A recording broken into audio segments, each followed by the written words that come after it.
How to log in to Cash App with Cashtag. Hello guys, this is Atticus and welcome back to App Hacks. In today's video, I'll teach you guys how you can log in into your Cash App with your Cashtag. So let us begin. First, I want to make this clear that you cannot log in with your Cashtag these days. It's not the feature, you cannot do that, but there is an alternative way which I will be showing you. So let us begin. First, just open up your Cash App.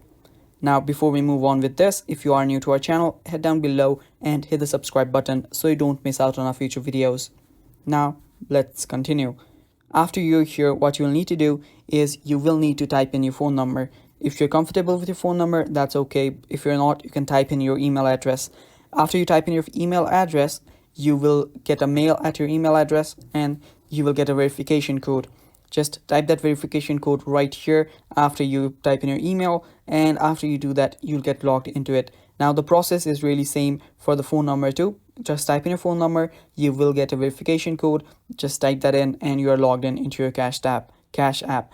And that is all for this video, guys. I hope you guys found this video helpful. If it did, leave a like down below and stay tuned for more.